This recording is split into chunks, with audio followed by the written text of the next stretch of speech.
Lucky আক্তারের প্রতি যে প্রতিক্রিয়া মাঠে দেখা যাচ্ছে সেটা নিয়ে কয়েকটা কথা বলা দরকার বলে মনে করি। আমি আজ সকালেই নিজেই তাকে নিয়ে একটা ভিডিও করেছি।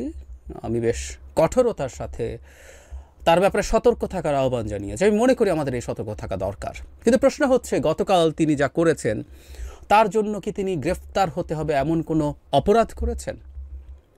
যদি তা না হয়ে থাকে, গতকালই রাতে, গভীর রাতে যে মিছিলটা হয়েছে তার বিরুদ্ধে তাকে গ্রেফতার করার দাবিতে বেশ গভীর রাতে, সেটা কেন? ইনফ্যাক্ট আমি গতকাল লাকি আক্তারকে নিয়ে যে ভিডিওটা করেছিলাম সেটা তার আগে রেকর্ড করেছি, ফলে ওই মিছিলটা আমার চোখে পড়েনি, পড়লে আমি সেখানে এটা যুক্ত করতাম। মানে লাকি আক্তারকে গ্রেফতার করতে হবে এক্ষুনি, এটা অত্যন্ত ভুল একটা দাবি, অন্যায় একটা দাবি। লাকি আক্তার গতকাল যা করেছেন, যা বলেছেন, সেটা নিয়ে ক্রিটিক যে জায়গায়, লাকি আক্তারকে আমাকে চিনে রাখতে হবে, এটা আমি এখনও মনে করি। We must. কারণ তার শেখ হাসিনার সময়কালীন অ্যাক্টিভিজম, বিশেষ করে ইন দ্য টার্মিনাল স্টেজ, সারা দেশ যখন ম্যাসাকার করছেন শেখ হাসিনা, সে সময় এবং তার পরবর্তী সময়ে তার যে পরিস্থিতি, তিনি যা করেছেন সেটার ভিত্তিতে এই কনটেক্সটে তিনি এখন যা করছেন তাতে তার প্রতি সন্দেহ করার কারণ আছে। এবং এই প্রশ্নগুলো আমরা তাকে করব, তাকে প্রশ্নবিদ্ধও করব। কারণ তার বক্তব্যকে জাস্ট একটা ধর্ষণের বিরুদ্ধে দাঁড়াচ্ছেন বা এই সরকারের অন্যায়ের বিরুদ্ধে দাঁড়াচ্ছেন, প্রতিবাদ করছেন, সেভাবে দেখব না। কিন্তু এই বক্তব্য দেওয়ার মাধ্যমে তিনি কোনো ফৌজদারি অপরাধ করেননি। সুতরাং তার গ্রেফতার দাবি করা একেবারেই অন্যায়। এই চাপ সরকারের উপরে তৈরি করাও অন্যায়, ইভেন স্ট্র্যাটেজিকলিও ভুল আমি মনে করি। লাকি আক্তার গ্রেফতার হলে তিনি আরও গুরুত্বপূর্ণ হয়ে উঠবেন, এটা নিশ্চয়ই আমরা বুঝতে পারি। আমি সেই কারণে বলছি না, আমরা তার অধিকারের পক্ষে বলছি।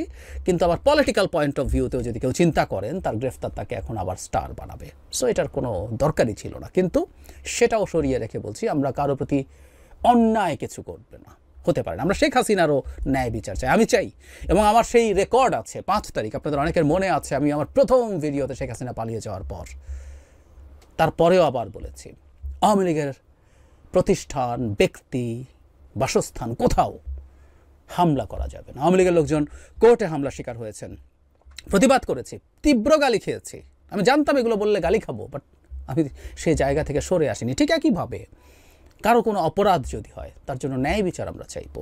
এটা বলে উনি কোনো অপরাধ করেননি, কিন্তু এটাও সত্য, আমি এটাও বলেছি, এটাও মনে করি কোনো ষড়যন্ত্র বা চক্রান্তের সাথে তারা জড়িত আছেন কিনা, সরকার তার রাষ্ট্রের নিরাপত্তার স্বার্থে এটা করবে। কারণ আমরা এমন একটা ভোলাটাইল সিচুয়েশনে আছি যেখানে আওয়ামী লীগ তো আছেই, ভারত আছে, এই সরকারকে ডিস্টেবিলাইজ করার সব রকম চেষ্টা করবে।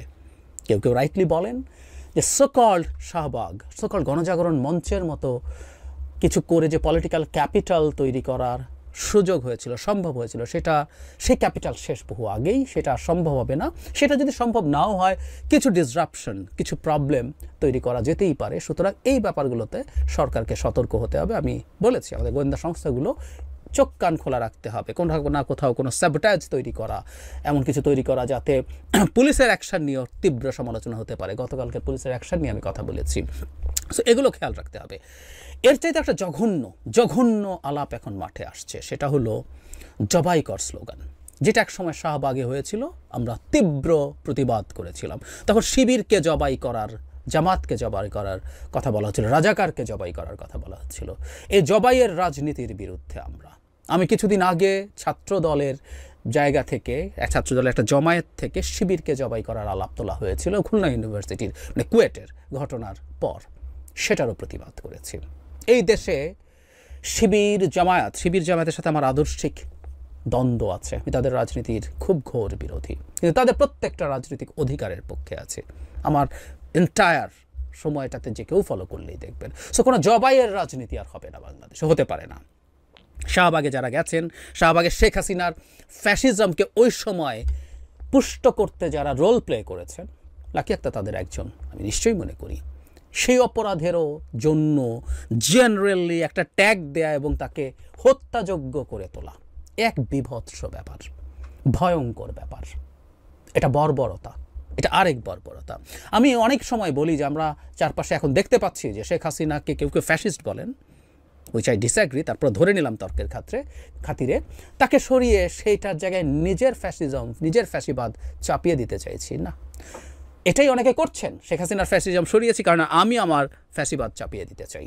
বাংলাদেশে কোনো ফ্যাসিবাদের ভূমি হতে আমরা দেব না, অ্যাটলিস্ট চেষ্টা করব। শেখ হাসিনার সময়ও করেছি, এখনও করব।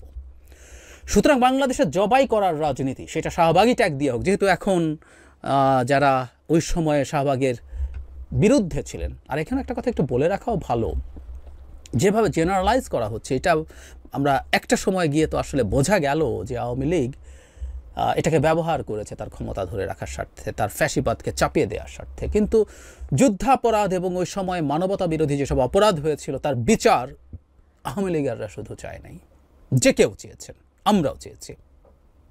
সেই বিচারটা ন্যায় বিচার হওয়া দরকার ছিল। যে বিচারটা হয়েছে সেই বিচারটা ন্যায় বিচার হয়েছে কিনা একটা সিরিয়াস প্রশ্নবিদ্ধ ব্যাপার, হয় নাই। অনেক ক্ষেত্রে অনেক ব্যত্যয় হয়েছে, কিন্তু যুদ্ধাপরাধীদের ন্যায় বিচার হোক এটা আমরাও তো চেয়েছিলাম, অনেকে চেয়েছিল। সুতরাং এর মানে এই না গণজাগরণ মঞ্চকে ডিনাউন্স করার সাথে ওই সময় আমাদের সবচেয়ে ভালনারেবল টাইমটাতে যে মানুষগুলো ক্রাইম করেছিলেন, ক্রাইমের সাথে জড়িত ছিলেন, তাদের বিচার চাওয়া থেকে মানুষ সরে গেছে, ৭১ মুছে গেছে। আমরা ধারণা করতে পারি এখন শাহবাগী ট্যাগ দিয়ে জবাই করার খায়েশ কাদের হয়, এটা করা যাবে না, এটা আমরা হতে দিতে পারি না। বাংলাদেশে একটা গণতান্ত্রিক, উদার গণতান্ত্রিক দেশ হবে, অন্তত আমি বা আমরা অনেকে যারা আছি, যারা চাই আমরা তাদের সেইভাবেই বাংলাদেশ দেখতে চাই, যেখানে প্রত্যেক ক্রিমিনালও ন্যায় বিচার পাবেন। ন্যায় বিচার পাওয়া ডাজন্ট নেসেসারিলি মিন তিনি মুক্ত হবেন। ন্যায় বিচার পাওয়া মানে তার মৃত্যুদণ্ডও হতে পারে। শেখ হাসিনার ন্যায় বিচারের মাধ্যমে মৃত্যুদণ্ডও হতে পারে, কিন্তু সেটা একটা ন্যায় বিচার, জুডিশিয়াল প্রসেসের মাধ্যমে হতে হবে। সেটা সেইভাবেই হতে হবে, সেটা সেইভাবেই দেখতে চাই। সেই জন্য কেউ নিজে পিটিয়ে মেরে ফেলছি, কেউ সরকারি বাহিনীকে দিয়ে, যখন সরকারি বাহিনী যখন অনেককে খুন করছে সো কল্ড ক্রসফায়ার বা এনকাউন্টারের নামে, প্রত্যেকটা জিনিসের তীব্র বিরোধিতা করেছি বছরের পর বছর, অন্তত ১.৫ দশকের আমার ট্র্যাক রেকর্ড আছে। সো আমরা ওই প্রতিবাদও করব। এবং আমি মনে করি লাকি যা করেছেন, লাকির এই যে বেশ সমালোচনার কাজগুলোর প্রতিক্রিয়ায় যেভাবে এখন প্রতিক্রিয়া দেখানো হচ্ছে, সেটা আসলে র্যাদার তার এই যে ধরনের আচরণ, যেটাকে আমরা সমালোচনা করি, সেই সমালোচনাগুলো মুছে দেওয়ার সম্ভাবনা তৈরি হয়েছে।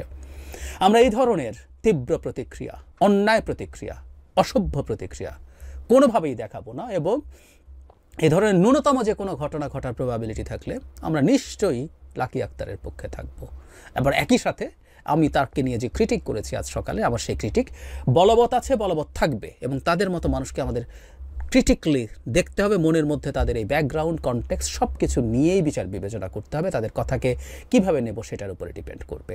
আবারও বলে শেষ করি, এই কথার জন্য তিনি কোনোভাবেই গ্রেফতার হওয়ার মতো কাজ করেননি, আর হত্যাযোগ্য হতো বিভৎস ব্যাপার। কেউই পৃথিবীতে কোনো মানুষকে দিয়ে হত্যাযোগ্য নয়, কেউই কোনো কারণেই জনগণকে দিয়ে জবাই হয়ে যাওয়ার মতো নন। শেখ হাসিনাও নন, শেখ হাসিনারও বিচার চাই। সেই তুলনায় লাকি আক্তার তো আসলে কিছুই নন। সো আমরা বাংলাদেশে এই রাজনীতি আর দেখতে চাই না, স্লোগান আর দেখতে চাই না, এ ধরনের মিছিল আর দেখতে চাই না।